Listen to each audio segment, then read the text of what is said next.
Hi, Miss Marcia. I'll be right there.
Okay, let me get us going.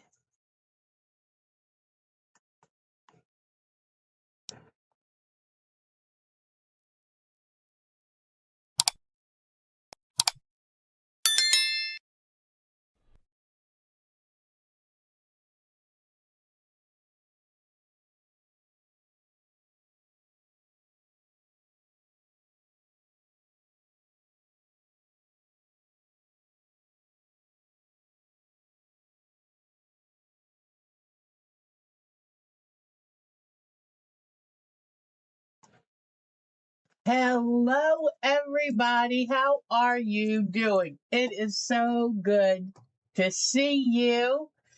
And Thanksgiving is over. And now Christmas. Let me show you my little Grinch again. Christmas is coming. So I hope you all had a wonderful Thanksgiving. And Mark and I did too. I told my daughter I felt like I had been empty lately.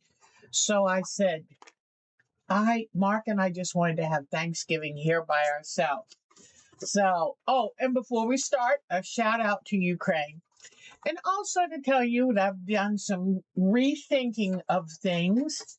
And really, I don't feel the need to really, and unless things change, I don't feel the same need to talk politics here because the ratings tell me that enough people are getting the message. So that's good. Let's have some fun. My sound is very low. Uh-oh. Okay. Hopefully it's now a little bit better. Oh, you've had a lot of snow. I want to see pictures. Woo! But let me know about my sound if it continues to be low, because it might mean that I need to put a new battery in for the sound. But it could have been the camera was sticking way back there and I had to pull it forward.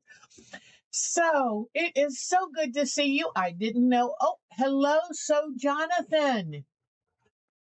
Oh, it's Joni. Hi, hon. I love seeing our Joni. She is the best. And Joni, I finished.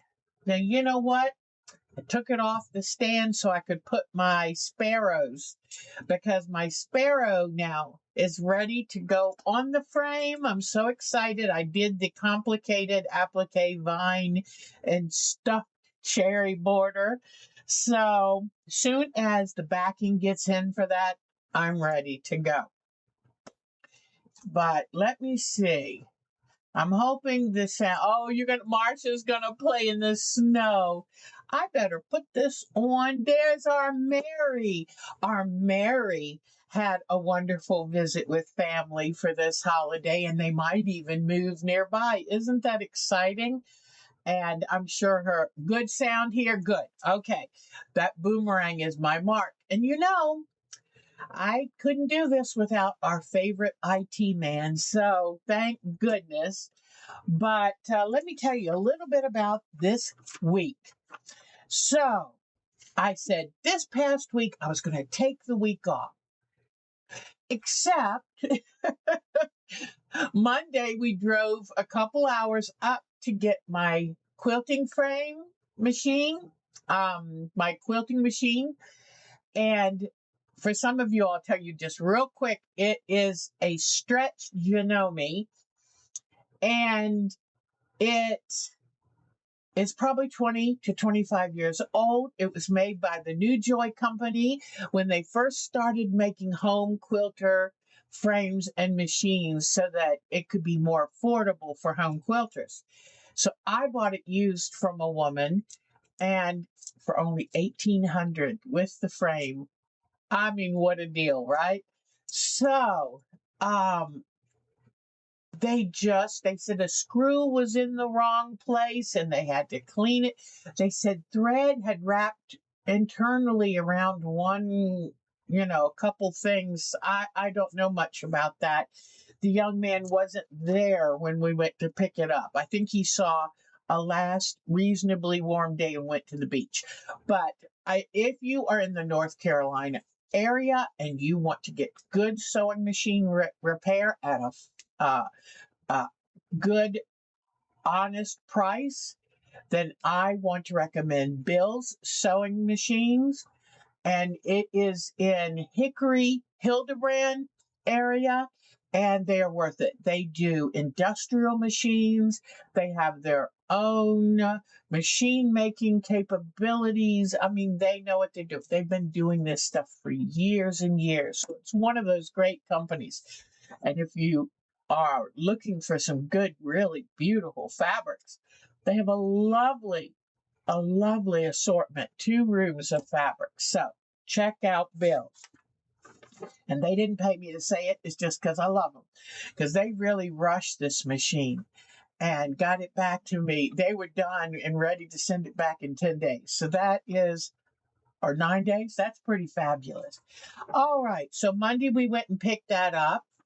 Then Tuesday, I had my doctor's appointment, my last with my wonderful doctor who's getting ready to retire, who I love, love, love dearly. And so I showed her the picture of the quilt, and she said, the panel, I'm so lucky, the panel, she said, looks just like her dock where they sit in those Adirondack chairs looking across the lake. So she was very tickled, and I'm going to miss her. I mean, she is the most amazing, best doctor I ever had, and I'm going to miss her a lot. The good news is I had lost 2 more pounds, so I'm inching closer to the 20-pound mark. I'm very close, and she's been real tickled that I would come in and weigh on their scales. And that really helped me get going to stay. You know, the first couple weeks of a diet are the hardest. And I really don't want to take these Ozempic type drugs. I want to do it on my own. And I'm doing it slowly, which gives my body a chance to adapt and to come to terms with this is the weight I want it to be. So I'm going to keep going. My A1C really dropped down. I was so tickled. My kidney function is great. She said, your kidney is doing very well. So it's good news. And now I told her I really need to go to the Y to exercise so that I can kind of keep the weight loss going. So, but that was good. She loves the quilt, and I just got it off the frame 2 hours ago. So the repaired sewing machine, it was like $335 to get the machine cleaned and repaired. They just had to adjust all kinds of things. They didn't have to use any new parts. And it's a stretch 16-inch machine. I really appreciate it. They know how much I love it. And so I'm thrilled. I'm ready now to go, hopefully for another 8 or 10 years. So that's exciting. And I know to make sure don't go so long without having it cleaned and checked, because you never know what's going to sneak up on you.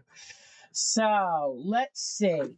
So last night I put an order in with Marshall Dry Goods. Boy, their prices are so good. And right now, I don't know about you, but these prices are outrageous. Everything is up.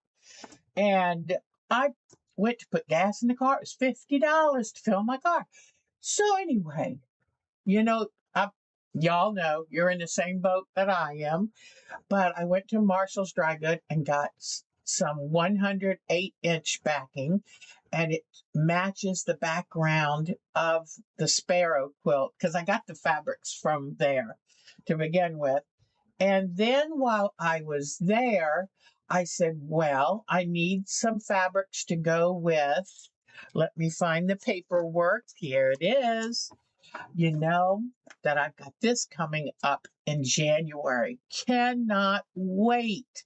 This is the quilt I'm working on. It's called Pecan Blossoms, but it reminds me of the old Virginia Reel quilts, the colonial era quilts. And I'm so excited about working on this.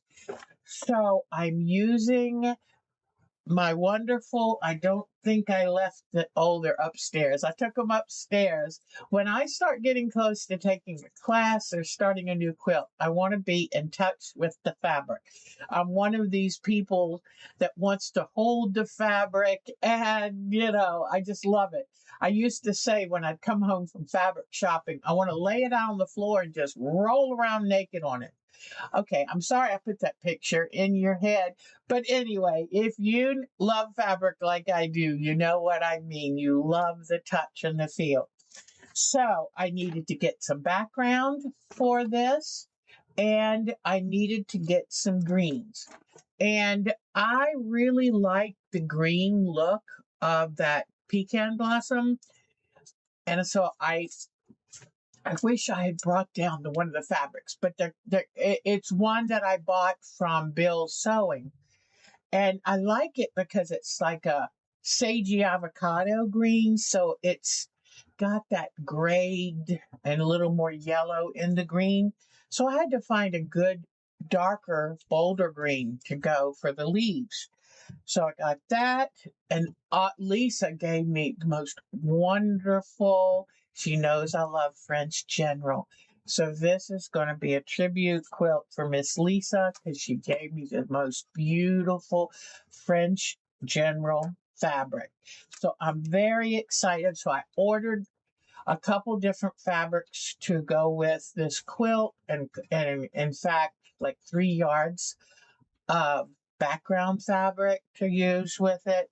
And I can go ahead also and add some of my own background fabric, but I really am trying to stick with that historical mid 1800s kind of look. And so I'm very, very excited. And I might make a couple little changes. See what you think right here. In the center of this block, they have a light color. And I don't know. I really don't know. I mean, it's good to have lights and darks and mediums. I don't know. I'm thinking about that. I have plenty to choose from, but I might want something with a little more punch there. But then somebody would say, well, yes, but are you competing then with the blossoms? So she might be right. This teacher is excellent, and I just can't wait to work on this quilt. So the reason I'm gathering the fabric, even though the class is in January, is because you go to the class with everything cut out, packaged, labeled, ready to go. So that's what I'm going to be working on. So, in fact, talking about what my roots in quilting were, I saw this on the sale table at the retreat. I've already shown it to you. Whoops, let's try this again. And thank you to Miss Gloria who sold it to me. Some things are upside down, some things are right side up. But, you know, I used to get Colonial Living magazine, and when you're raised within an hour of Williamsburg, that kind of becomes your ideal. So I still have some of that in me, even though I'm a modern art quilter. All right. So, oh, I know what I was going to tell you about Marshall's Dry Goods. And so I put the order in for the backing and the fabrics to complete my January class. I was going to have to pay $12.95 for shipping. So I looked at Mark and said, Mark, I hate spending $12.95 for shipping. If I put on some black fabric for backing, 2 yards of that, that would be $20. That would bring me over the minimum for free shipping. So it's like getting 1.25 yards of backing fabric for free. So that's what I did. I said, either way, if I don't order it, I got to pay $12.95. If I do order it, I've got to pay $19.95 or whatever. So those are the kind of things I do to try to live on a budget and still have fun. So anyway, got that done. I think all the Christmas presents are either here or now ordered and should be shipped. This is good. So starting next week, I am going to, in years past, I made a gazillion, and that is a legal term, a gazillion ornaments. And my kids started saying, we're going to have to get another tree for all your ornaments. This year, my heart's just not in it. So I'm just going to make a few. So I've been gathering ideas. I've got a folder of things I want to try. So next week's show is going to have Christmas ornaments. So we will be working on that. Oh, so this past week, I was first talking about the things we had to do. So Tuesday, I went to the doctor. Then Tuesday, after I got home from the doctor, and into Wednesday, Mark and I cooked a complete Thanksgiving dinner. And we had a turkey been sitting in the freezer for a year, and it needed roasting. And luckily, Mark made the most amazing brine. We brined that puppy and then cooked it, and it's delicious. And we've got enough. It was 21 pounds. We've got enough to take and separate it into meals, and we'll be enjoying that turkey for the next couple months. So anyway, so I was supposed to take this off. So what I did Thursday, which we had our dinner ready in the evening of Wednesday, because I said, you know what? If we drag this into Thursday, I'm not going to have any part of a week that I get to just take it easy. So we had our dinner, our Thanksgiving dinner Wednesday evening. And Thursday, I said, I'm going to see how long I can stay in bed. And I'm very proud to tell you that I stayed in bed till 4 p.m. So I would wake up, stay awake for a few minutes, go back to sleep. I was so tired. I cannot tell you. I tend to do this. I'm running on empty, running on empty, running on empty, and then crash. And lately, every evening, I kind of feel like, scratchy throat. Am I getting sick? So it was time to go. That's it. Everything's stopping, and nothing was going to get in the way of my taking it easy. So I rested really good. And then yesterday, when I rested, I love taking it easy. I got all 4 charity quilts bound. And that was so easy. To me, it's like, I love it because I'm not even paying attention. I've done it so much. And so I would just watch shows and just bind. And so I delivered those on Friday. And then yesterday, I spent most of the day finishing the quilting for my doctor's quilt. And all I have to do now is put the binding on it. And I've got just a couple little repairs. One thing I do when I don't like to break the rhythm of quilting it. Sometimes I'll quilt the line wrong and think I can do better. So I leave the old one there, and good for you. That I know, Mary. It's like, if you're going to spend that money, have something to show for it. Because with quilting, there's always something you can use. I'm with you there. And yeah, it was a bittersweet doctor's visit. So she gave me a big hug. She said, I'm going to miss talking to you. And I didn't cry till I got out in the car. I was trying not to cry, but that doctor saved my life 2 times. So I love her. She is the epitome of a caring, concerned, very smart doctor. So yesterday I worked on this. If I quilt a line wrong, because we all do, there's no way to do a perfect quilt, and I will then just take a safety pin, mark the spot, I will first, before I put the safety pin on, I'll go over again and do it correctly, do it better.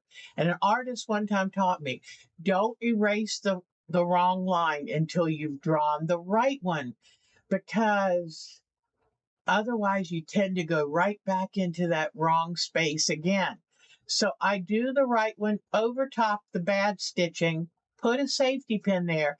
Then when I'm sitting when I finally get the binding on and I'm sitting there with my feet up, relaxing, sewing the binding on, I will check it for any stray threads, and I'll go check each safety pin and take out whatever wayward stitches that I made. So let me back up here and show you the finished quilted doctor's quilt. And I was so tickled that she liked it. It's a good size quilt. So let me see.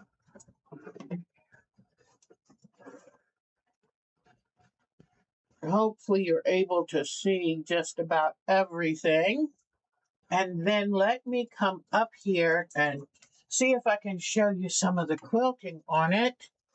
Let's see if the lamp will show any of it.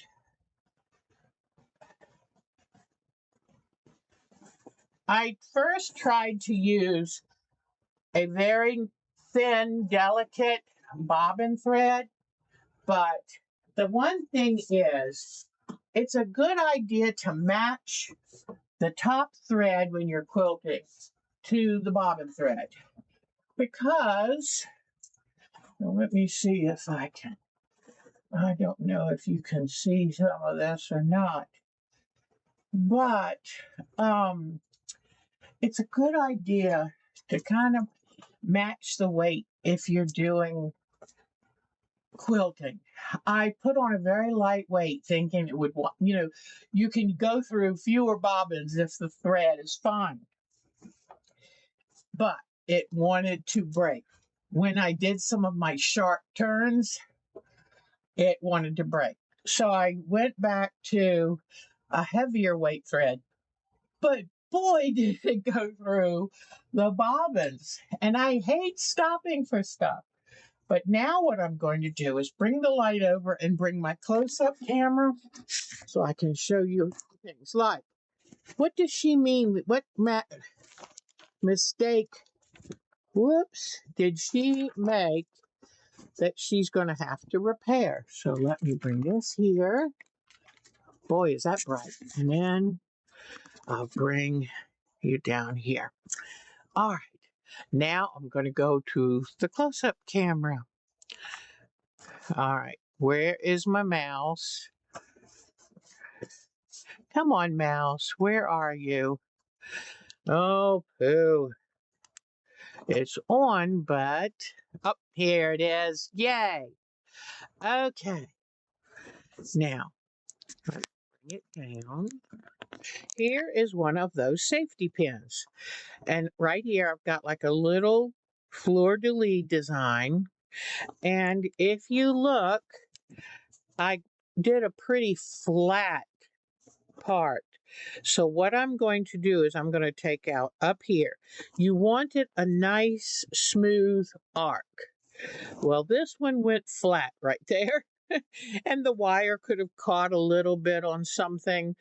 But let me show you. Lately, I'm trying to do more with skills with you and demonstrate a little bit more.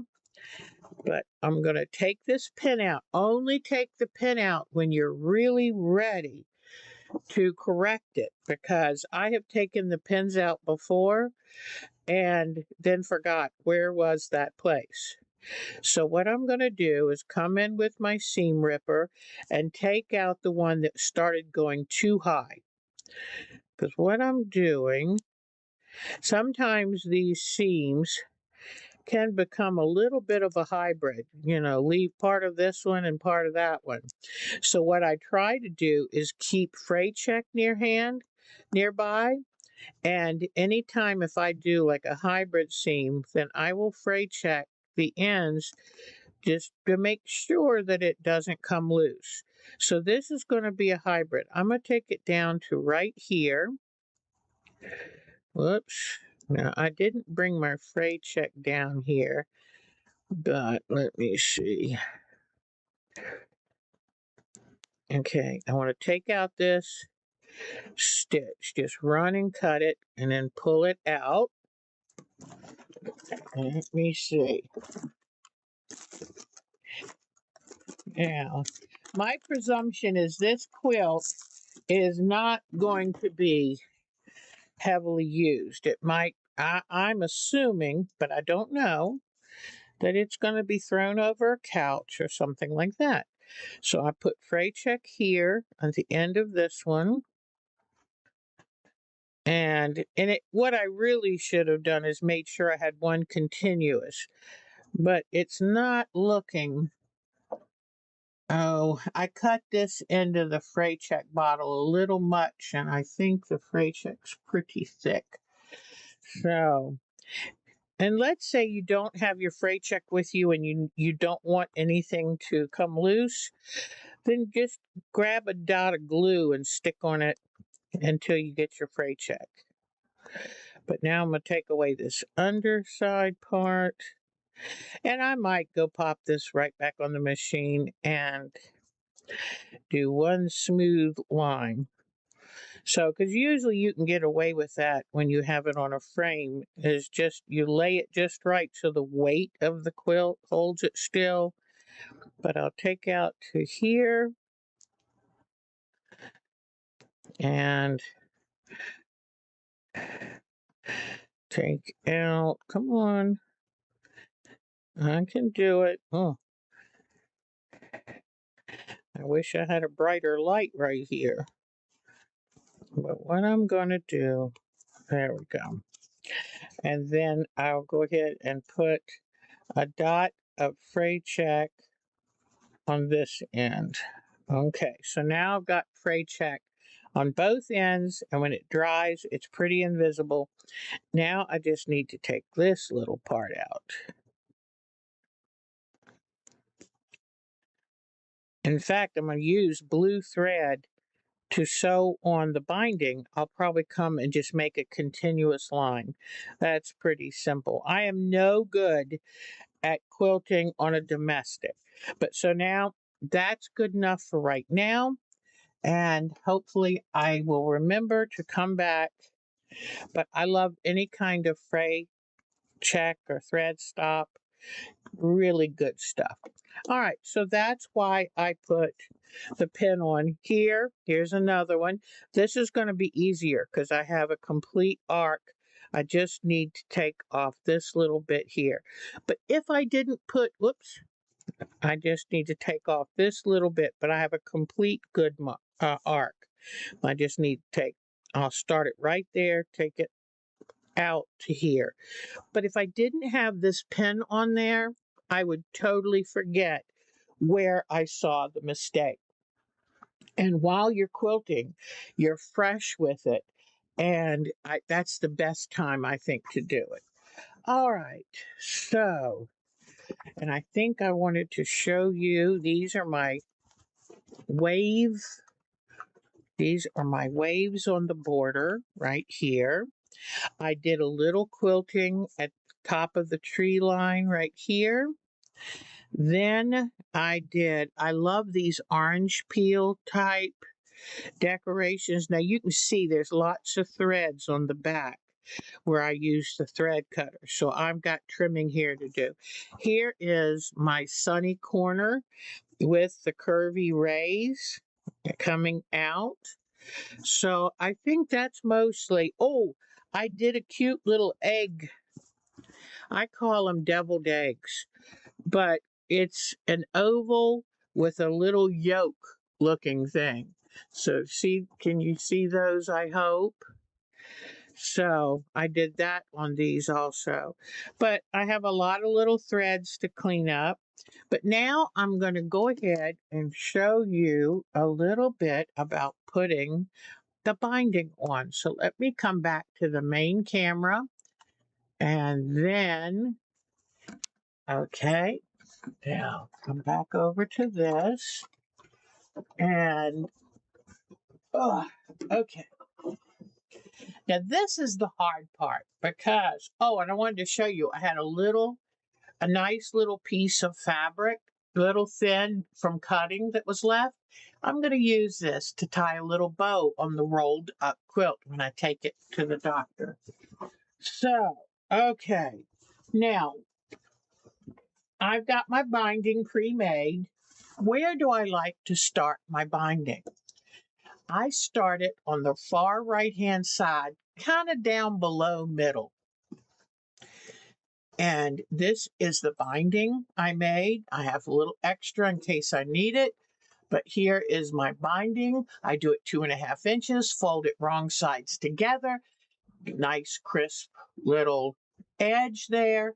And I did take this binding and I attached it so it's on an angle, which distributes the bulk over a longer period so you don't have those big lumps in the quilt binding.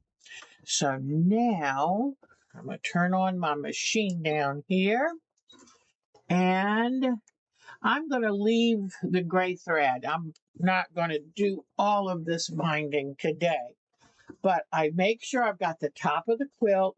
I go down below half on the right-hand side. I'm left-handed. I don't know why exactly I do this, but now if I'm home, if I'm ready to do the whole thing, which I guess I will while I'm down here, I just throw it over my shoulder and have it hang off the back of the chair, and that way I can pull it easily while I quilt. So let me bring this camera over and I'll start doing some quilting. Binding. All right, so here we go. Okay, so let me bring this. I love this new camera setup. Gosh, it's wonderful. So I'll come in here. This is below half. And I've already trimmed pretty reasonably, you know. It's not perfect, but it's pretty darn close. And I'll put this here and I'll start sewing a couple of inches in. And I'm going to want to finish it off at an angle, but you decide what works best for you. Now, when you're doing this quilt, have the quilt resting on a surface.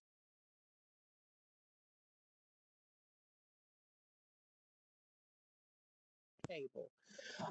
Pull up a little nightstand or a side table and take the weight of that quilt off of, you know, if it's constantly wanting to slide off the table, then that's not a good thing because it's going to make you stitch really oddly, and your stitching line will vary in and out at, let me see, oops, the camera did it again.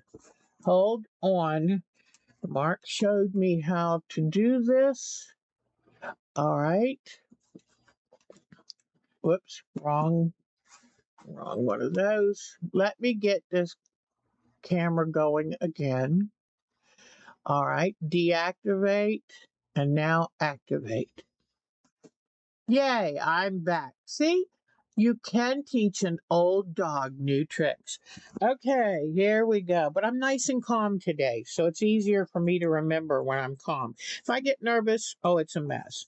All right, so I'm going to move this on. I like doing over a 1/4 of an inch. Some people do a 1/4 of an inch seam allowance. That's a little tight for me. Depends on what I want the edge of the quilt to look like.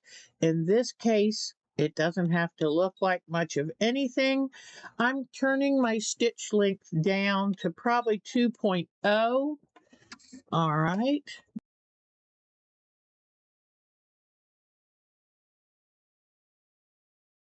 Got it in place.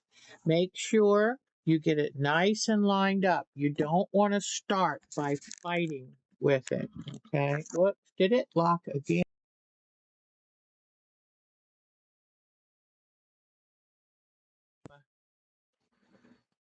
Tugging a little bit on the wire. So we will check on that. Okay. Deactivate and activate. All right, here we are back.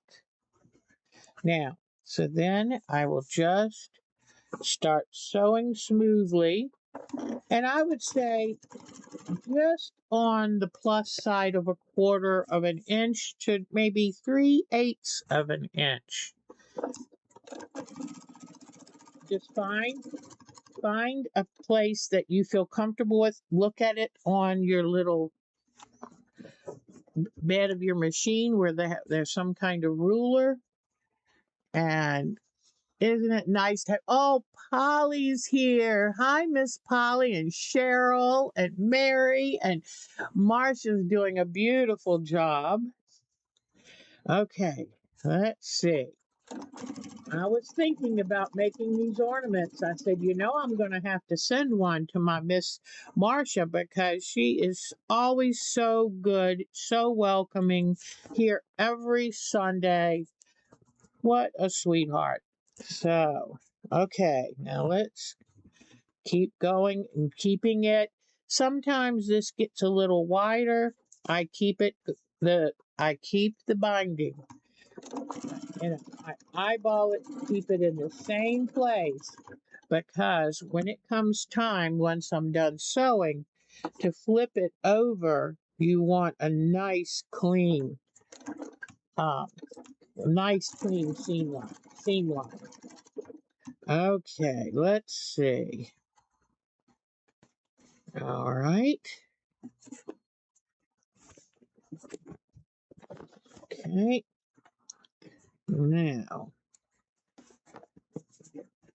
just take your time, stitch where you can, stop and readjust. If you try to just push it through, you will be disappointed because you will find that your stitching is like a drunken line. It won't be good. Oh, good. Good, my Miss Marcia. You're such a sweetie. All right, so I'm just lining this up. I'm getting to the corner because that's what I want to show you. And you see, you know now why I like to use a shorter stitch. It helps to keep me straighter and focused, because sometimes you do too long of a stitch and it just, you know, as you're moving it, it tends to want to wave a little bit. So I want a nice, firm, straight stitching line, because it does matter. So I'm getting up to the corner. Now I'm going to show you how I do. Let me show you how I do the corners, because I miter, of course. Now I see something I need to trim. What did I do with the scissors? I'll grab this pair right here. I'm just looking that when I cut this off the frame, I was a little wide on this corner piece. So now I'm going to bring it up. Now's the time to fix it. All right, so I'll put the scissors out of the way. I'm coming up on my corner. I'm going to come up to within 1/4 of an inch of the corner and then stop, okay? So watch what I do. I try to be very consistent. So come up within 1/4 of an inch, like this. Now, some people stop it right there and then do the little trick. But what I've seen that I really like is you come up to the 1/4 of an inch and then you sew off at a diagonal right to the point of this edge of the quilt. So I'll come up like this and then I'll pull the fabric and go right off at an angle. So see, I hope you can see this. Let me cut the thread. So I come down 1/4 of an inch and then go across to end at this edge, okay? So now what I'm going to do is take the quilt, rearrange it, taking the weight off. Oops. I just got rid of y'all. Let me try this again. Okay. All right, good. So, took the weight off of this quilt. And now get it back into place. And what you're going to do is where you've sewn it right up to that edge, you are going to fold it back like this. Fold it back on itself. And don't be stingy. Leave a little, just a little bit extra. It's better to have a little bit too much than to have a little too little in the corner. So now that I've folded it back here, I'm going to hold this point and I'm now going to bring it down, creating this 45-degree angle there. This is going to be what allows me to make a mitered corner. So, and don't be stingy. Don't yank it. Let it kind of be loose there so you've got plenty of fabric.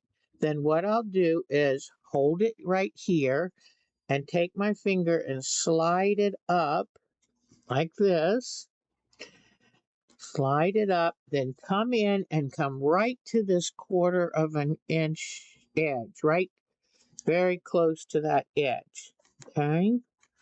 Now, sometimes it's a little tricky if you can't.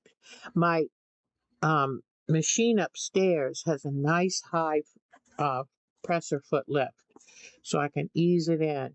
So now get everything back in its place and give a couple little locking stitches, and then off you go.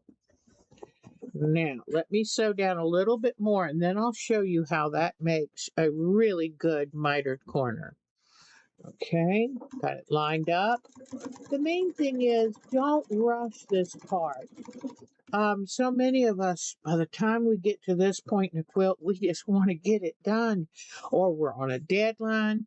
But trust me, it's fool's economy if you try to rush this, because then it will be a mess and it will show and it will be very hard for you to try to overcome it. All right, so I'm going to get ready and stop here. Let me put just a couple little stitches in place. All right, cut my thread. Now, let me show you what I've done back at this corner. Okay, I'm going to try to turn the camera here. Now, by sewing at a diagonal, you sewed right off the edge here. It helps stabilize that fabric. So now when you fold it back, notice that when you fold, it automatically makes the miter. Okay? So you fold this back here. I'm going to put a pin in it and make sure you pin it so that it goes just below the stitching line here on the back. You hide your stitches. Okay? So now you put that pin in there. Then I usually come over here and fold this side next. And I put a pin in to hold this. Okay. Now, another thing I want to tell you, if you're having a hard time with your hands hurting like mine do, make sure that you often throw out your hand sewing needles and get new, sharper ones. We tend to sometimes think they last forever. They do not last forever. And they're the cheapest thing just about that you use in your quilt making. Now, so anyway, you can see how this is going to be perfect on this side. And when I'm stitching it down in the back, I bring the needle through in the front and take 1, 2, 3 invisible stitches coming up right there and going right down beside it to make sure that I just close this. And that's important if you enter quilts into a quilt show. So you got the front, that looks good. Now what I like to do, here is the folded side over here. So I make the back mimic the front. Now, you could probably do it the other way, but I just like it to be like this. And you just make sure to pull it This can be a little bit tricky. Sometimes you have to really bend it back far and then come pull it in because you want this edge to meet that edge. So now let me see. What would happen if I did try to do it the opposite way? I'm worried it would mess up the front, but no, that works too. So decide which one. I don't know. I've never read that you have to do one way and one, and this might make less of a hump. But now you have a beautiful mitered back. So you stitch up to here, then you stitch these down 3 stitches invisibly. Then stick the needle through, come out the right side, stitch those 3, stick the needle through, come back here, and continue on binding. Just making sure that you've covered up the stitches that sewed it on. I'm hoping that that helps you. But I'm hoping. Let me see. Sometimes you have to fight with the backside corner. Yes, and the one thing, if you go to enter a show, make sure that your right corners. This is a right angle. Make sure that your corners come out to a sharp point. Sometimes it's easy to kind of pull down a little bit and kind of have a wonky corner. And that can come if you don't leave that little bit of extra when you turn the corner right here. And then when I finish the edges, when I get sew all the way around and I'm ready to finish it, I have extra left on this one and where I started, and I'll have to show you that another day because I'm not going to get all of that done today. But that can be tricky. Just remember that when you open these pieces out, okay, let me show you this. Let me lift this up just a touch. Let's say, now this is opened out, so that's why it looks so big. So you've got, it's down like this, you've sewn it on, and like this, you open this out. That's why you have to leave a little more than you'd think so you can open this out. Then you take this one and you put it down like this. So you make a sharp right corner. Okay, see these pieces? So that's why you need about this much left on each side. And you've got to estimate, lay them out flat and put a mark where you think that they should be sewn so that everything meets up. And then what you're going to do is you're going to start up here. And you're going to sew from corner to corner. The corners being where the 2 pieces meet, right across here. So now I'm going to put a pin in just to show you what that would look like, okay? So let me get a little pin here. So you were pretending that this is where I've sewn from the corner to the corner. Feel free if you want to draw a line or take and like this and finger press, and that way you'll have a diagonal mark right where to sew. But when you sew all the way down to here, I want you to notice, whoops, I always do this, guys. I am so sorry. I always do this. So I put the wrong side at the right. Hold on. I get very confused.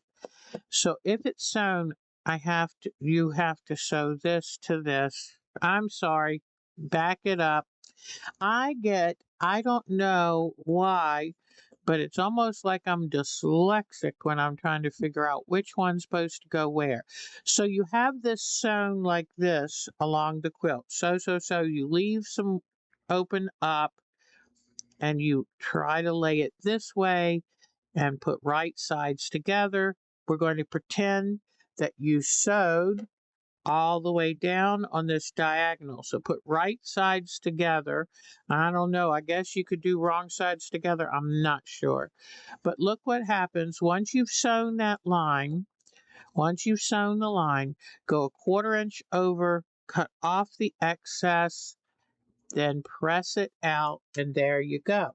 And the reason that this is so much better than just butting the joints up is because it spreads this joint over 3 inches rather than just boom, a one little place. Yes, it's always, you're right. I get very confused as how to lay it. And that's why I thought I better do it and show them, because I do have that spatial kind of problem. It's like if I haven't done paper piecing in a while, I get kind of, now how do I do that again? But hopefully, okay, just keep right sides together and lay it out like that. Then you come in and this. Now, there are, look on YouTube for ways to join your binding ends, because there's a way, some people leave 10 inches on each side and there's a way to work it out. I just kind of, I just kind of take it and kind of press it where I think it needs to be sewn to have it lay flat once you're done. But we'll have to take care of that on another show. But I just thought I would show you that's how you'll finish this out. Then once you have sewn this and it comes out like this, then you've cut off your excess, then you're going to fold it back like this. Then you can, where you've had this, you've sewn up to here, just continue on sewing and you're done. Okay, and that just spreads out that lump. It's not, look, see on this side it goes this way, on that side it goes that way. That's a lot more preferable to one butted line. But you know what? If you're nice enough to make a quilt for somebody, you can do it any way you want, because it's tricky trying to figure all that out. All right, let me move this out of the way now. And okay, there's the binding.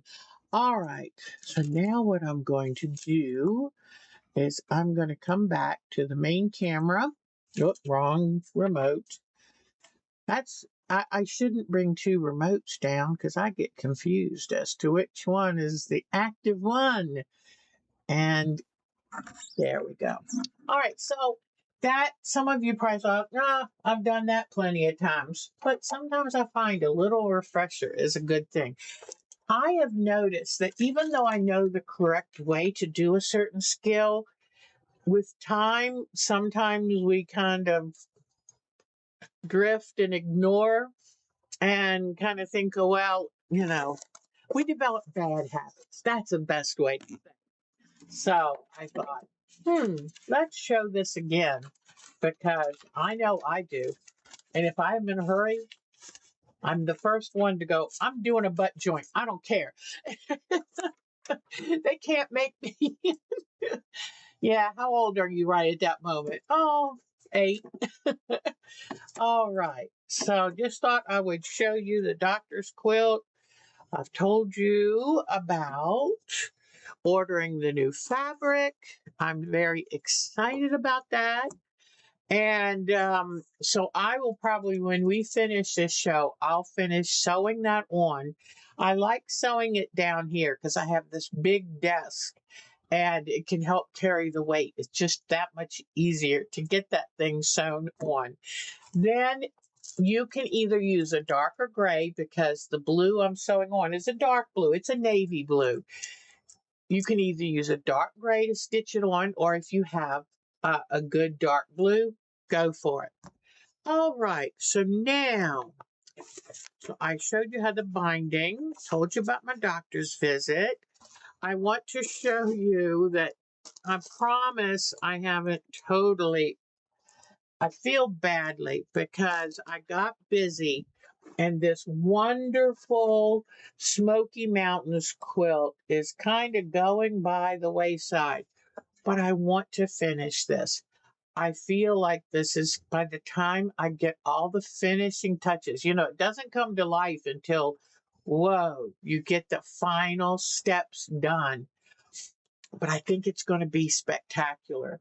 And I want to make sure to show Mr. Reed from Tennessee, Winder Aspire. Winder Aspire. I want to show him what his work looks like made into fabric. So I have my thread sketching, thread painting threads upstairs. I just have to have the time to sit down because this is something I don't like to rush either. And so I'm sorry about that, but I will get that done. I ended up getting some things. I don't think I've shown these to you, but I got some things in from Temu because I was doing some Christmas shopping and I love finding fun little things that you can get there. It's like what I used to look for when I went to the dollar store because it's the same sourcing. So let me bring detail camera and show you what's in this bag because I kind of forgot. Hi, so fun. Ah, sometimes you're bright and shiny. It is so good to see you. We don't care what name you go by. The fact that you're here is what's so great. So, okay, let me get my overhead camera going. Please don't act up on me, but I now know exactly how to fix it. So, detail close up. My goal is to become more self-sufficient. I it gets old. Mark, come help, Mark. So, okay. So here is, these are just, I love seeing what people order and get. To me, it's just fun. And now, right now, Temu's not as cheap as it was because of the whole tariff situation. But I can still find things there that are hard to find other places.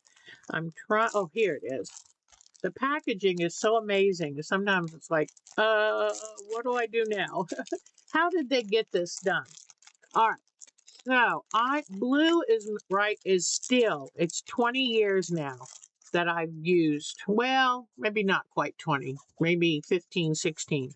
That blue has been my predominant color for Christmas. So here I got this cute little, I have the couple little garden stakes that you can put these little flags on. And I think this, it was probably around $1.17, something like that. And that'll hang out in the garden. And the sentiment is awfully nice. Hey, I'll go with that. Definitely. Whoops. Okay. Whoops. It's longer than I thought. I had it folded up. Okay. So here it is. Sweet little flag that I'll hang out when we put our Christmas decorations. So I'm hoping you're not bored of seeing this, but anymore, how many of us used to love to go out shopping and to go to different stores? And, well, we don't quite do that as much as we used to. And so this is my way of shopping. Oh, okay. Now, what I'm going to do, you know what? If I put my glasses on, and Bonnie sent me a thank you note. She's such a dear heart. I can't tell you all the things, all the support that she has given this group over my time. In fact, this coming up February, it'll be 8 years. So, and it's just a wonderful thing that I get more out of than I could ever give. So I love it and thank you. So I'm going to make some, these are silk screens. Now that's the name of them. If they're really silk, I don't know. But isn't this cute? So when I do something and I want to put these, I could do it onto fabric. I could do it onto polymer clay. You lay this on top of whatever it is. Now this one's not sticky. A lot of times they're a little sticky. But you lay this on and you put a little line of paint and then you take like a credit card and rub it down. And then when you peel it off, it leaves a beautiful, beautiful imprint of these musical notes. That's what these are, musical notes. And you know, I have my daughter-in-law and my son are professional musicians. Oh, I'm giving this to my granddaughter, who is studying cosmetology so that they can use this with their customers in the future. It's little tiny snowflakes that you put on fingernails. And then I accidentally ordered 2 of these, so I think I'll be taking these to my own hairstylist over here. So I love having little gifts. So it's like, oops, I ordered one too many, but that's okay. Now, let me go ahead and show you this one next so I can keep light things together. All right. This, I love ginkgo leaves.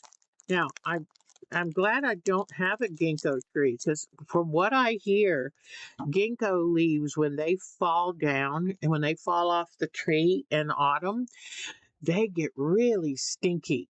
So, but aren't they beautiful? And I think that would be lovely on polymer clay. So I'll have to show you when I do it. Oh, I got one more of these, and there's that. Okay, we'll move on. And, oh, yes, I found, like to make necklaces out of beads, but I've made pretty much all I need.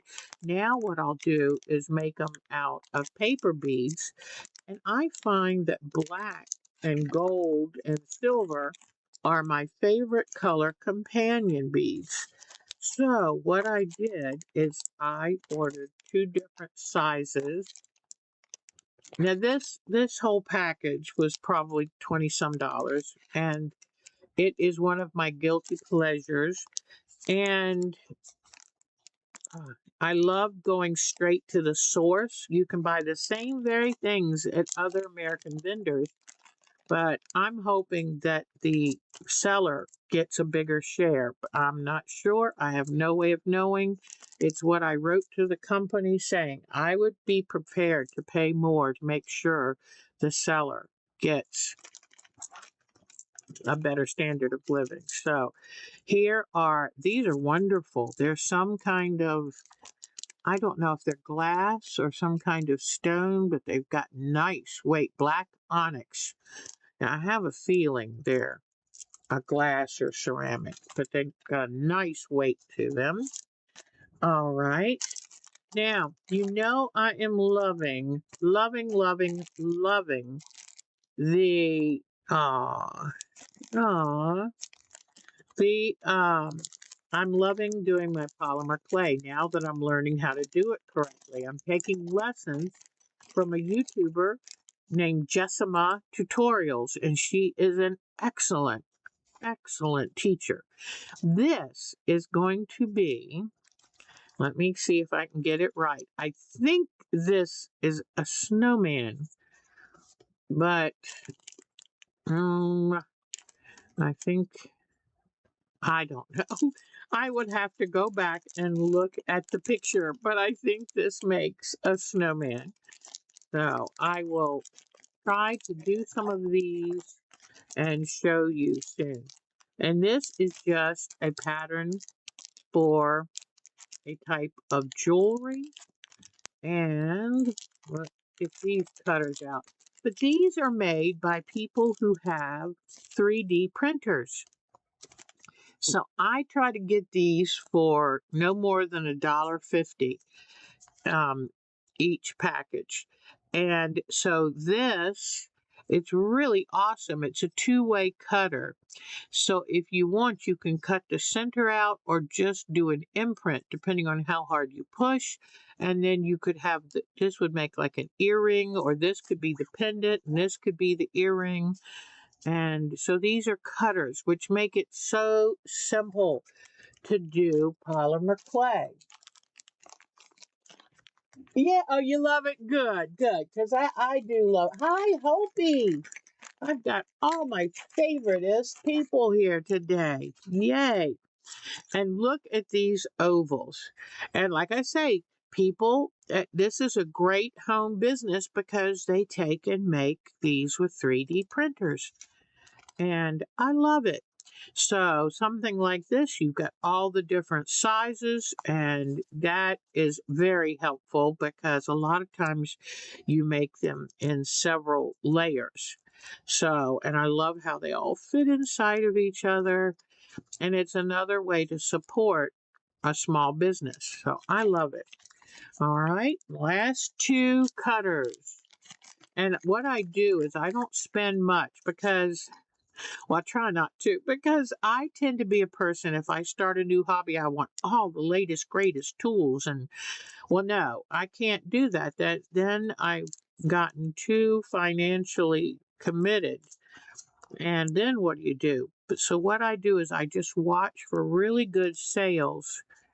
And then, oops, this one comes right here, and this one comes here. So I don't ever spend more than like $1.50 for any of these cutters. I just wait for sales when people really want to sell them, and then I go in and buy them. This should be really pretty. I've got to figure out how to do this because you want green, and I think then this, maybe I'll do blue. But what I think I have to do is this. I think I have to make a blue circle, cut it, take those pieces that I need, then put a green piece and cut it, and then put them together. But I'm looking forward to, and what this is, you cut just the outside here. Oops, this one's missing something right there, but it's not going to, that's not going to affect, as long as the indenting piece is solid, that won't affect anything. So I can use these. So anyway, here is what I got this time. And I can tell you, I've got some polymer clay making in my future. I cannot wait. And I had run out of this size black beads. So now I have a few new ones. And so this is fun. This to me, it's minimal expense, a whole lot of possibility. I'm always very, very grateful, and I hope you enjoyed that. So I think the most that all of this was like $25, and that's a lot of fun. But even that, can't do it too often because that'll add up over time. Oh, I tell you, it's so funny. Mark and I like to be really open with anything we want to spend, especially with us. This whole thing of fixed income is new to us. So that's right. Aw. And it has to be a balance. And I've been trying to get Mark to, what kind of toy do you want for Christmas? What kind of new thing do you want? And he can be very cautious when spending too, and I have to encourage him, like, hun, you deserve this, hun, do this. And he says, well, what am I gonna do after I've made it? I said, what do I do with my miniature houses once I make them? And I said, it's the process. You worked hard all of your life, and if you have that pot of money sitting there to enjoy, and everything else is being paid and everything's looking good, then do something that gives you joy, because that's what this stage of life is about. I've raised 3 kids, worked a couple different jobs at one time, went through early years of starvation out on my own. I mean, I've been through it. So this is the reward that I want to give myself. And so it's fun. And you know what? They say when you have hobbies and things that you love, it keeps your mind active. It keeps your soul active and happy, and it's a good thing. So just find a hobby that's within your price range. It's like I told him, how many quilts have I made? I don't use them all. I find people to give them to. I give a lot to my kids, but it's the creating that's the value with these. And I am lucky that I started collecting my fabric in the early 90s because I wouldn't be able to afford what I've got now. But the nice thing is now I have it. I can make just about anything. And that is a joy. All right. So the other thing I wanted to share with you was the Irish homestead quilt I'm making for a wonderful family in Ireland. They have no idea. They don't even know who I am, but I've been watching them for a year. And they wanted to have a home, a place of their own. And they went to Ireland because the prices are better there. And Ireland has a program. I don't know if it's still available, but if you buy a ruin and you rehab it for yourself to use, not a flipper, it's for you to live in and enjoy and become a productive member of Irish society, they will give you a grant that helps pay on the back end, helps pay for some of your renovations. So they have, oh, Debbie's back. Oh, hi, sweetheart. Oh, you started the little room, lots of little things. Oh, that's wonderful. Oh, sweetie. So this family, I love this family dearly. They rescue animals or help rescues. They are just a lovely family that's building this life, trying to find a calmer, quieter life to raise their preteens and teens, a preteen and a teen, before, they fly the nest, give them this grounding. And so they're adorable, absolutely adorable. So I decided, since they're English people living in Ireland, I decided to use an Irish chain. And I found this double Irish chain. And the original woman, I keep forgetting to write her name down. She's from Australia. She did this quilt that was gorgeous. And I went, that's what I want to do. I didn't realize that she did the blocks square, vertical, horizontal, square. Normally, this pattern is done on point. So if you look, all the individual little squares are on point. That changes everything. So what I'm going to do first is do show and tell. Then we're going to come back and I'm going to show you more about this double Irish chain and why I chose the colors I did. So let me get ready. Hold on 1 second. And that is so cute. Yep, we wave too. It's like from 40 at Winston-Salem. That was a lot of driving, dear heart. Although I have a feeling the airports wouldn't have been that much fun. Okay, so now what I want to do is let's go to desktop and let me load up our pictures. And I'm going to start first with showing you. Okay, let's see. Where am I going? Come on. I'm looking for Irish Homestead Quilt. Okay, here is the woman's quilt. Like I said, she's from Australia. And I just saw this and went, that's it. I had been looking around for months. I saw this and went, that's it. And in fact, mine's going to be just a touch bigger than this, but I found a jelly roll called Lagoon from Moda. And now it's not going to be blue like this one. Let me see. Hold on one second. Let me try something. I'm hoping I don't mess anything up, but let me see. All right, let me find it. Okay, here it is. Let me save link. Okay, save it.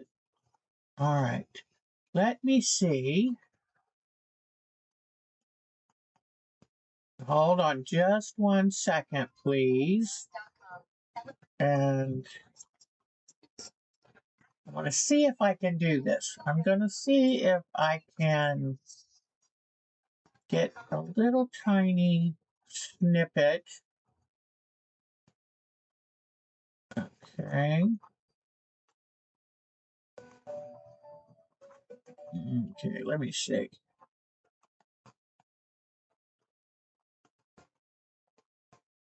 I hate all of these ads. They drive me nuts. Okay, this house, when I say it was a ruin, I mean it was a ruin. Now let me see. And it was an absolute ruin. All right.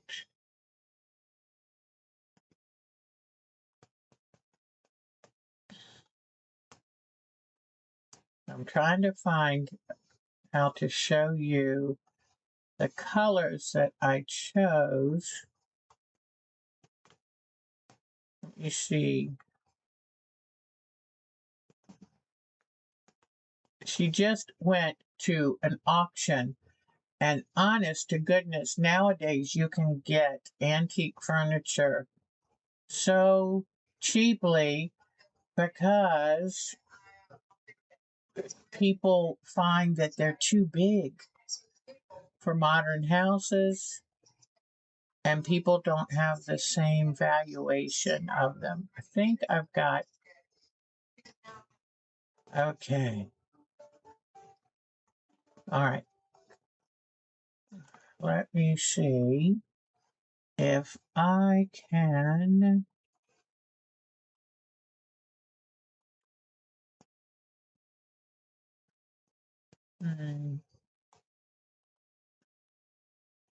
All right. Now let me see something.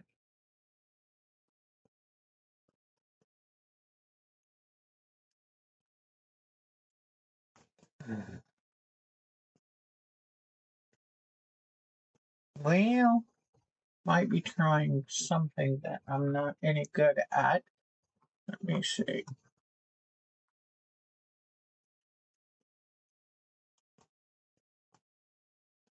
Okay, I've copied the URL and I will put this in here.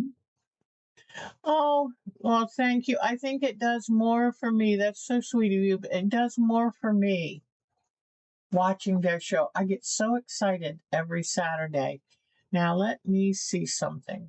It should be a way for me to bring this photo up. Let me see if I can do it.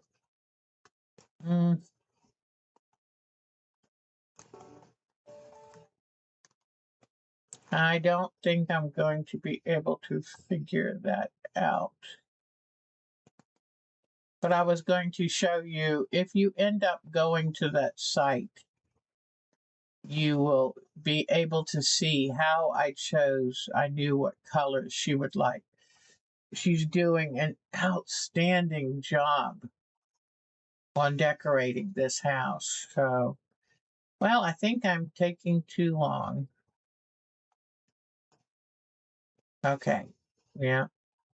I keep trying. Oh, Hmm. How do I?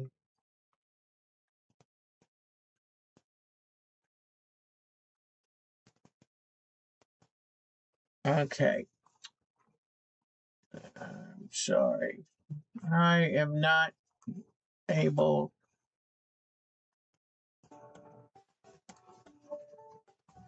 I'm not able to get it, and I'm taking too much time. But I did put the link there, and she's got so many different greens, and from the outside to the inside, it's like a constant kind of color. So it is quite a job. But now let me go to show and tell, and let's see what you've been doing. You know what? I think I tried to keep up with it, but if you posted pictures this week, I'm sorry that I did miss them. So let's see. Look at Miss Bonnie, and Miss Bonnie's been doing two things. This wonderful hand embroidered mandala. Mandala is like a spirit circle, and it's used. You find it in a lot of um, ethnic groups across the world. There's something about a circle that's really nice. And here is a wonderful quilt that Bonnie put the finishing touches on. I love the echoing where it's the shadow goes down into the bottom of this. That's great, great trick. So one way to go, Miss Bonnie. Now let's see. Miss Charlene, we know that she's doing beautiful, beautiful work on her pink jeans chambray jacket that she got from a thrift store for $3. And now she's going to turn it into something priceless. So I love her hollyhocks. She had a friend who was a good artist who could draw those for her. I love it. I've got a few pictures of my family here. This is Andy, my soon to be son in law, and my daughter Becky, and her daughter Charlie, who is being a wuss because it was cold outside. And they went up into the foothills in North Carolina where they had the terrible flooding a year ago to make sure to support the local economy and buy their tree right from a tree farm. So I love that. All right. Then here they are. This year, this year I said I needed to stay home and rest, and it was good. But here's Andy, Becky, Andy's mother, Mary, Charlie, and Charlie's friend, Malai. And in fact, do you see this quilt back here? Let me see. This is a binding tool star that I made for Becky that is probably still one of the very best quilts I ever made. And I'm so glad that she loves it. All right. Now, then my other daughter, Katie, she lives on the eastern shore of Maryland, and she invited 20 people to dinner. And she cooked two turkeys. They made they did potluck too. And this is David's wonderful shop, and it gives them a huge banquet space. I love how she has decorated it. Here is Becky's tree that they got from Boone, North Carolina, and it is a big one, and they went and cut it down themselves. And here they are decorating it, and this is my daughter Becky, and this is her son Evan, and I think that's Andy, his arm right there, or could it be even Charlie, I'm not sure. So they're decorating it. Oh, here's David's shop up again with Katie and her banquet. I love when I saw the crayons and markers on the table to keep the activities to keep the little ones happy and busy. So let's see. This is a shot of my daughter Becky's Thanksgiving plate. Well, Becky put the lights on last night and then got up this morning, and guess what? The tree had fallen over. The Irish homestead furnishes. Yes, is it? It is so neat. She went to this auction. She found the most amazing. This is the Irish homestead. She found the most amazing armoire for $400. I'm like, how in the world? And it was made in 1790, the same age as the cottage. So, oh, it's just been a fascinating thing to watch. But anyway, so I love Becky's hand on the hip. That is little tube coming off that child going, I have to do this all over again. So luckily everybody rushed in to help her. But I was so tickled. I think this is the last shot there. So I took a picture somewhere of Mark and my dinner plate, but I didn't have any time to load it up, and I do apologize. So let's go back to show and tell and see who else is next. And we're waiting that we know now that Miss Debbie's home. I tell you, by next Sunday, I think I'm going to have her stairwell art gallery image to show you. No rush, Debbie. You've got to recover from that. She drove from Maryland, a good ways up in Maryland, to Houston. Oh my goodness. That's a huge, huge drive. So let me just show you real quickly. I'd love to show you again some pictures from the show and tell of my retreat in Denton the week before Thanksgiving, because I think some of these quilts are really amazing. Look at the colors in that. And this was a challenge where they gave out a pattern to everyone and said, let's see what you can come up with. And I didn't do that because I have enough to do just to do what, I have so many quilts to work on. I can't tell you. I'm sure it's in the hundreds. So, but isn't this wonderful? The colors. I love seeing what each individual person will do with the same quilt challenge. So that's just amazing. Isn't that beautiful? And this is one of the quilts one of the ladies is working on. That is gorgeous. Love the border on the outside. That was Miss Cindy's quilt. It's wonderful. And a tote she made. And look at this. Isn't that great? And I'm trying to think if that's called garden furrows or something. Then this was a quilt that someone had passed, and the person got this unfinished top and finished it. What an act of love. Now, I love these colors. They are fabulous. And I don't know who that lady is showing off one of her miniature houses. That's me and my Grinch pillow. And here is my poor Smoky Mountains fall landscape unfinished, but I wanted to show them. And here is the pumpkin on canvas that I did this fall that I can't wait to do more of that. And it was my doll. Here was the prosperity hens. All these things I had done this past year. Here with the little turtles that we did on the 3-dimensional quilt. And here's mosaic. There's the doctor's quilt, which is now, thank goodness, completed, except for the binding. And then my sparrow quilt, that as soon as the backing comes in, that's going on the frame. I love that little quilt. And I want to make sure to take it to the January show.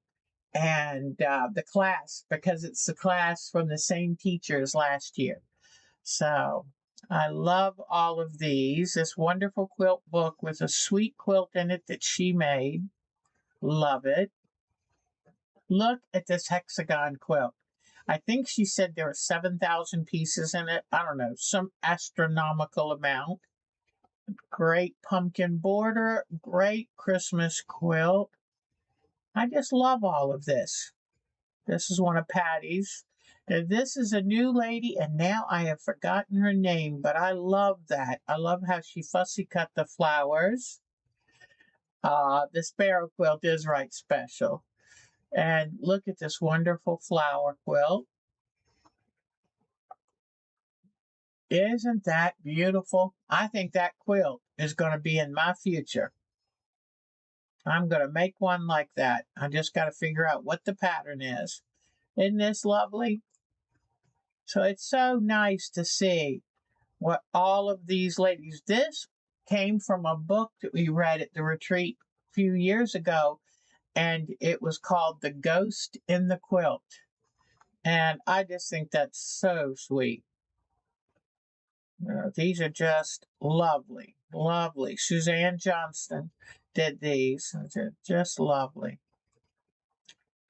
Now, I'm not sure who this one is. I have forgotten right now. No, these are Peppers. These are the girl in the red sweatshirt. This is an Argyle quilt.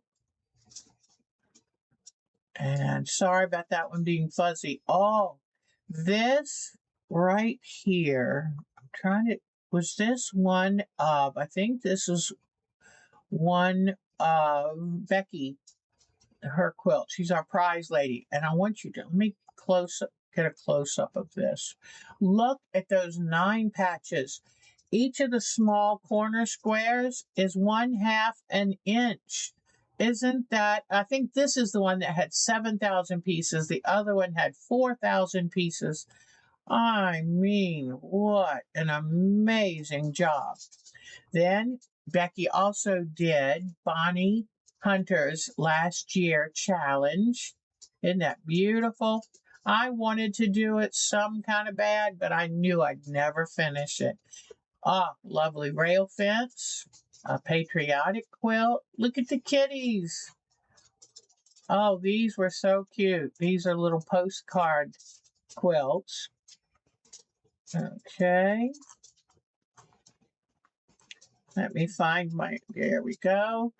And then look at these little ornaments. They're woolen hand sewn ornaments. So cute. Okay. I love this. Reminds me of like a Baltimore album quilt. Just beautiful. I love the zigzags. I love string piecing. Look at this. Is this just beautiful? That applique work is exquisite. Look at that. And this is a great quilt. This woman, she's so cute. Carmen, she and her husband are like Mark and I. We like our own sheets and blankets because that way no one hogs the blanket. And we know it's the men who do the hogging, trust me. So she made this quilt for her. Then this is for the husband. And in a moment, I'm going to show, she even made their matching pillowcases. I thought that was so cute, and I totally agreed with her. Totally. This is a wonderful quilt that Michelle did from a block of the month from a sewing store probably 12, 15 years ago. And it's so nice to see people getting their wonderful projects done. And that is a holiday quilt. Oh, and then here is Marilyn with her 2 totes that she made. And look at this. I don't remember who made this, but this is gorgeous. Love it. Look at that. And this is one of those, I think, Quilt Works, mother and daughter who do the patterns. I've forgotten their names. But now that's a pretty backing. I love these snowflakes. This is by Carol. She does all of the embroidery for us. This is just beautiful. And that is a paper-pieced sewing machine. And it is gorgeous. So I think that's going to be in my future too. They tried to show the back. It's a little fuzzy, but chock-a-block full of little thin slices.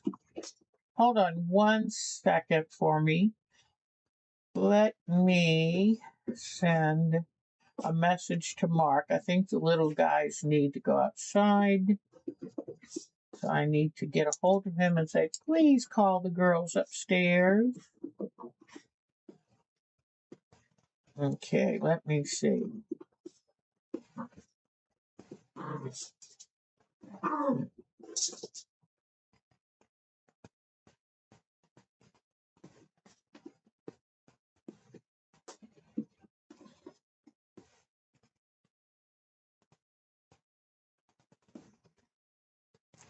All right, good, because they're getting a little carried away. This is another Carol quilt. I love how she did all of these little animal blocks and then decided they needed a home, so she made a barn around them. Radiant Suns quilt. Mary, you are the best. Okay, I'm definitely going to find that one. Look at the lovely, well, I right now I'm not sure what to think of orcas, but that's an amazing quilt. Oh, no, I didn't want to show that girl. I wanted to just show the quilt. I think I think that was it. Okay, so we did the show and tell. One more little thing because I miss it. It has been so cold this week. And one thing that I miss. Let me see if I can get this over there. Yes. And okay, I don't know if you'll be able to hear it though. Let's see. My daughter said she could hear birds in the background, but I couldn't. This is the deck that I would sit out on every day. Here is the great big sewing dining hall where we sew on this end and go to the other end for dinner. And I do miss it. I really do. Although I was exhausted when I got home. All right, let's go back to show and tell and see who else. Let's see. I'm not sure I have any. I have just a few new ones. And here is a quilt that Miss Mary finished. I love that. That's all ribbon entwined, woven. I love it. And then she finished her English paper piecing quilt. So, Miss Mary, I've decided once I get my Christmas stuff set up and made, I want to finish mine too because I would like to start the Ruby Lane English paper piece pattern with you if you are game to do it again. So, just keep in touch with me and we will work on that together, okay? So, I love it, love it. I'm so proud of Miss Mary. She is a go-getter, let me tell you. And okay, let's see what else. I'm looking. Miss Marcia. Miss Marcia had the cutest little phone. She crocheted a phone bag. Isn't that awesome? And then she wanted to show me her new kitty. Is that so cute? These little animals with those big eyes, they just tug at your heart, don't they? Isn't that sweet? So let's go back. I'm not sure there's any. Well, we'll show Cheryl's beautiful finish of her summer quilt, and I think it is marvelous. So, way to go, everyone. I'm really, really, really proud of you. So now, and let me real quick. Oh, Mary's finishing her snail trail alfresco. That's great, sweetheart. I'm going to our time to quilt at gmail.com. That's my email address. Please feel free to share pictures of your artwork. Doesn't even have to be quilt. Still have to cut the borders. Yes, I do understand that, Cheryl, but it's going to be really beautiful. Really beautiful. Okay. So there, I can go ahead and done with that.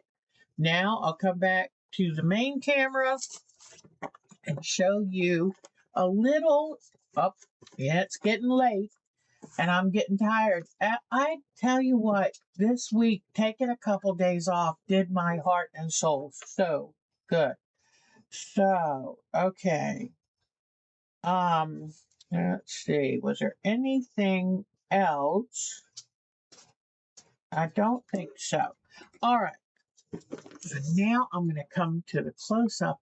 Well, first, I'll show you what I've gotten done. But if you have a chance to see the Irish homestead, then you'll know why I chose the colors I do. Because her outside doors are somewhere around here. Her kitchen cabinets are somewhere around here. Her bathroom tiles are here. I mean, it's just, when I saw these fabrics came from Missouri Star Quilts, they got here so quickly. I was able to take it to the retreat and work on it. I thank them so much. Wonderful, wonderful, wonderful fabric. And I ended up, I knew I was going to be a little low on this off-white to finish this quilt and do the backing. It took more than I thought. So when I was getting my machine worked on, when I dropped it off, I mean, or was it when I picked it up? When I picked it up, I bought some more off-white fabric that I'm using for the background.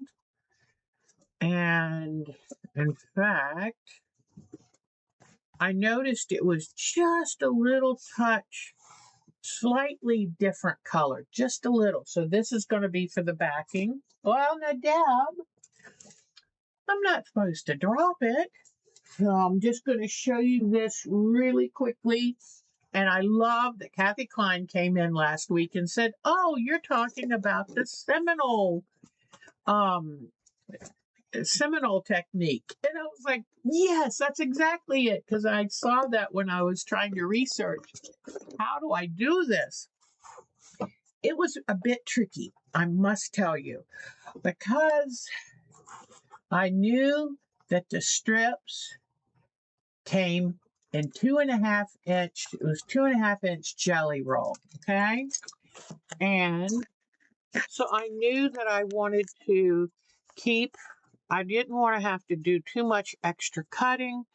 So I wanted to keep all the strips 2.5 inches and then you sew them together.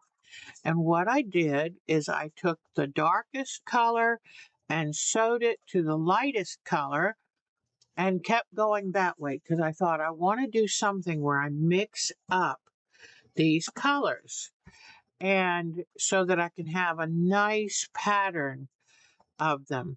So what I did is I made up, so this was the second lightest color and this was the second darkest. Now what I have to do is to have this strip complete, I have to sew one more white strip. And what I did not want to do was to make all of these square blocks. That would mean taking a 2.5 inch square and sewing all these triangles to it. Well, I'm sorry, but that's exhausting. So this is what I did. So I would make up, here's one that's just started. Okay, these are the white and that color because I want to make enough now to be totally done with it. So I'd make up this part, then add this part.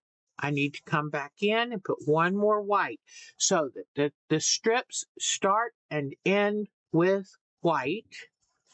Then you cut them crossways into 2.5 inch wide strips like this.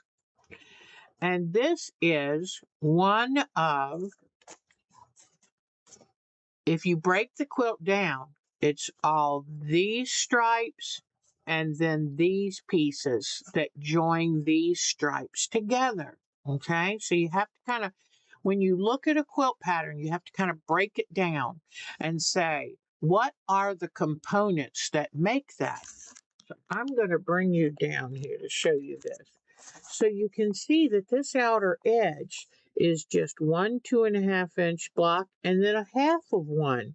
So then you can add that together, take away the seam allowance, but you know exactly that you're going to end up with 5.25 inches right here. So what I did, let me find my white pieces.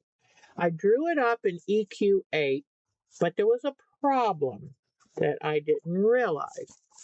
And that is that when you take a 2.5-inch square and you turn it on point, this measurement is no longer 2.5 inches.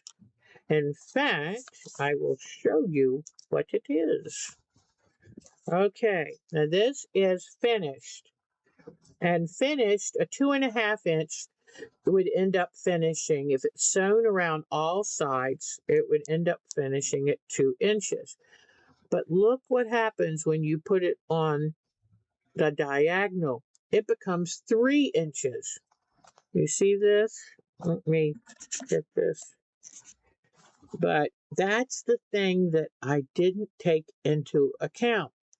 So if you look right here, the finished size is 3. Whoops, I'm not quite in the camera. The finished size from this to this is 3 inches. Well, that changed everything. I laid this out and thought it would end up being 48 by 58, and it had 1, 2, 3, 4, 5 with halves on each side, rows down by 4 across. Well, I made one of these strips with 29 of the blocks because I counted off of the EQ8 drawing. It was huge. So I cut this off, but now it's going to be 4 blocks down by 3 across, and that'll be plenty big. Then I had to figure out, okay, I didn't want all of these. I'm to work out the measurements and placement. I did 2.5-inch squares over the whole thing, but actually I wanted to use one piece because then I can do pretty quilting and it'll be easier than piecing it all and then trying to quilt over it. Then I had wrongly cut these what this is half of this. So I wrongly cut them, cut this the wrong size. So then I turned them into, I did piece it, but I turned these into the right size rectangle for all the outer edges. So I have the corner outer edge, 4 corners, and I have the number I need of these rectangle outer edges. And I love the outer edges. It gives a lacy feel to the quilt instead of it just stopping like at that. I love what that little half block does. So I love that this woman from Australia who made this. So now this is going to be the size of the center blocks. And again, by making it one solid piece, I can really do something beautiful like a feather ring or feather circle, something really pretty on here for her. Very traditional. So, okay. So now we talked about looking at all these pieces I have left.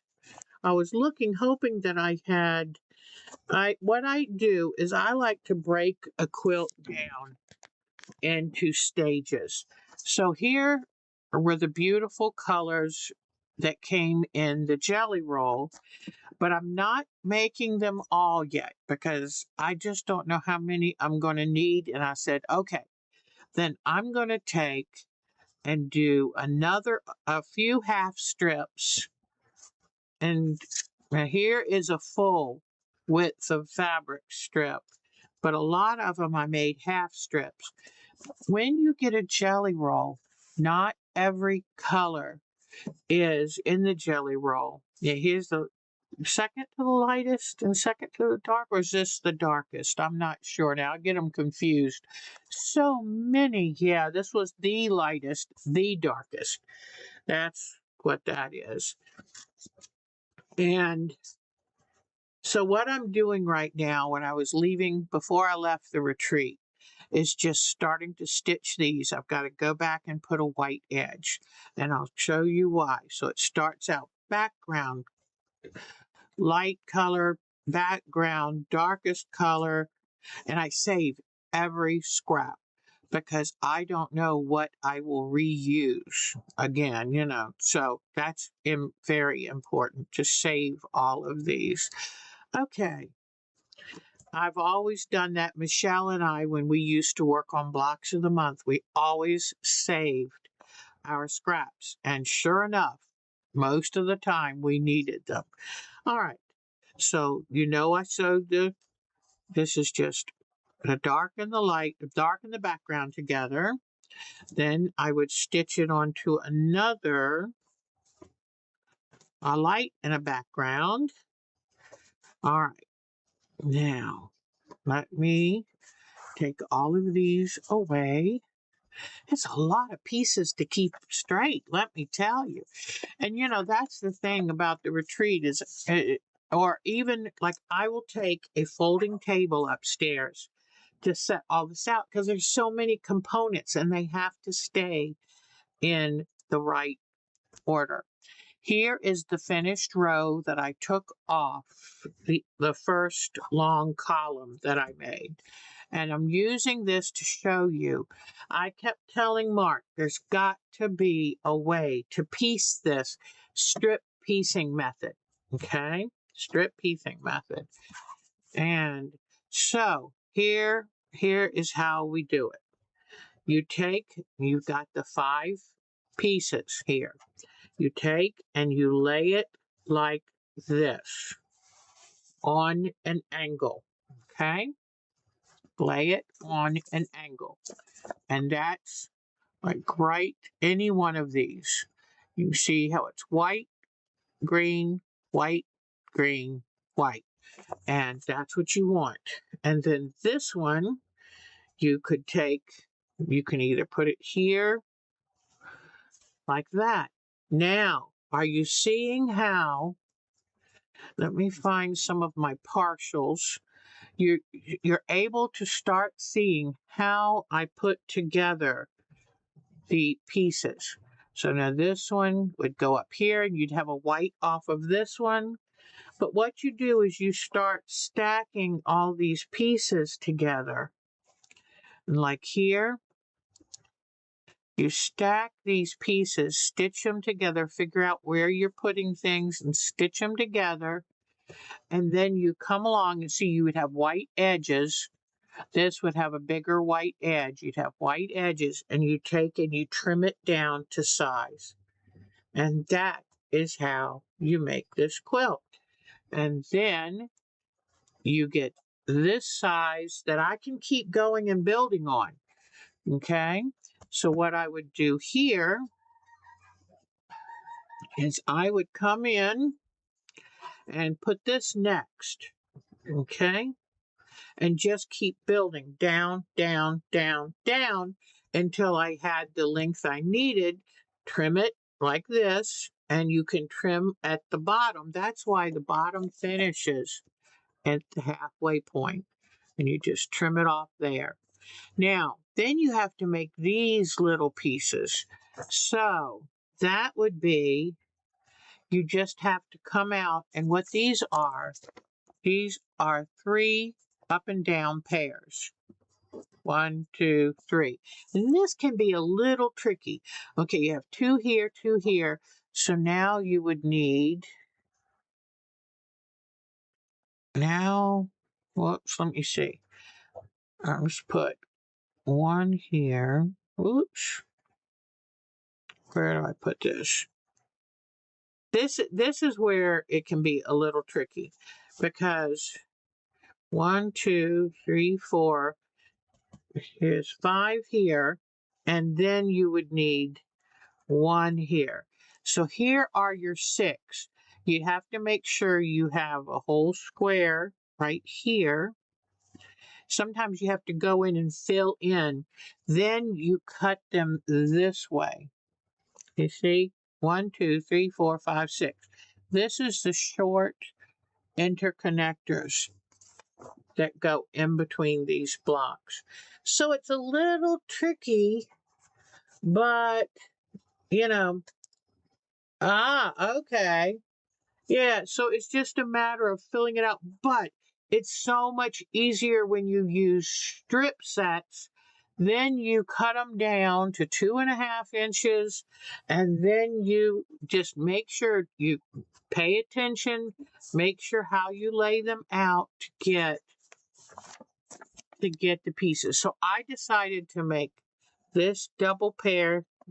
That's 1 row, make the 4 rows, 3 rows, and then you come back in and make these. And you got to make sure that these line up once you put them in place.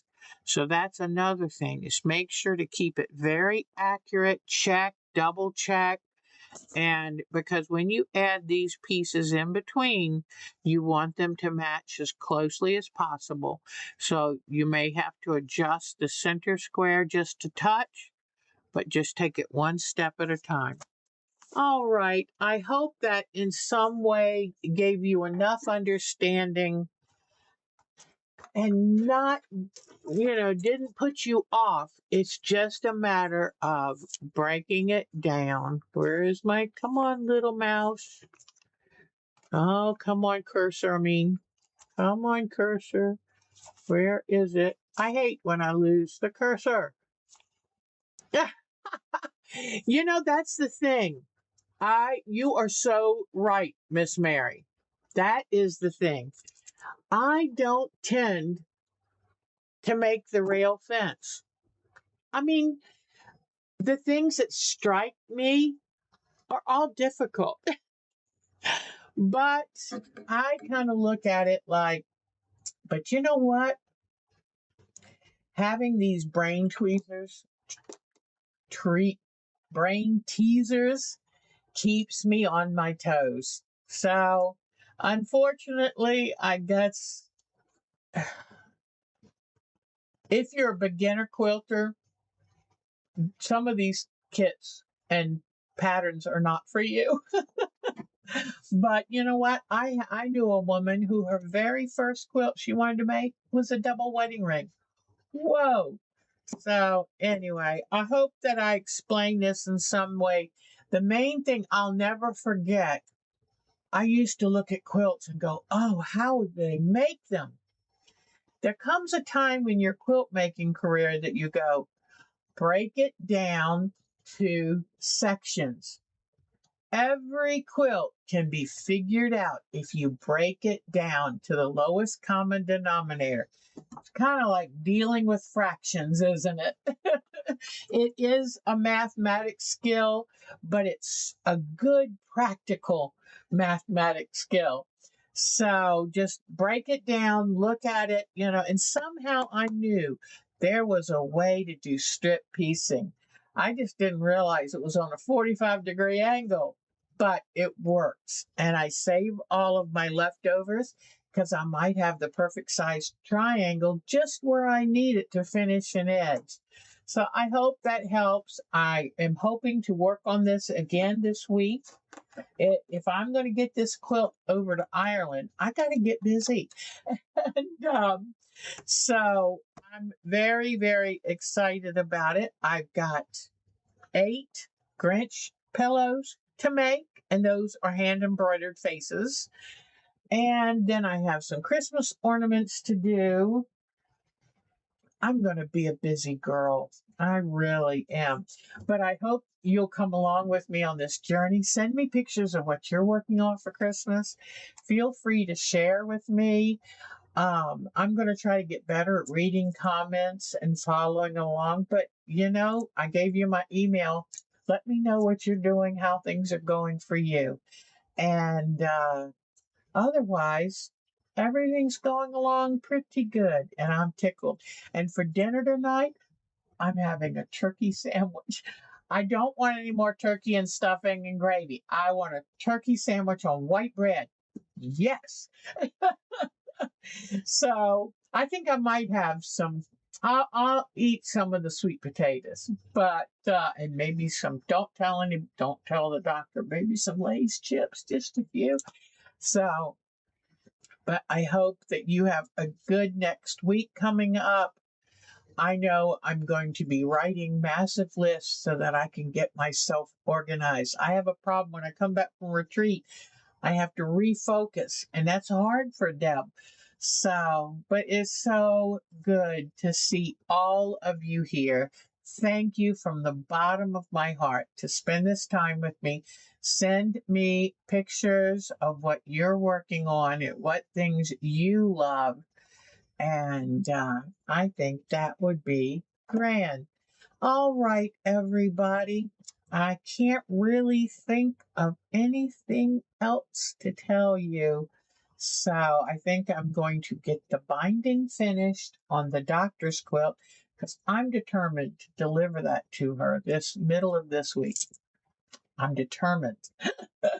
All right, everybody. Please take good care of yourself. Let me know how you're doing, let me know what you're thinking about, and send me photos. I'll put them on our show and tell. And if you want to join our group SIO, please let us know. Y'all are the best. Take good care of yourself because you're very important to me.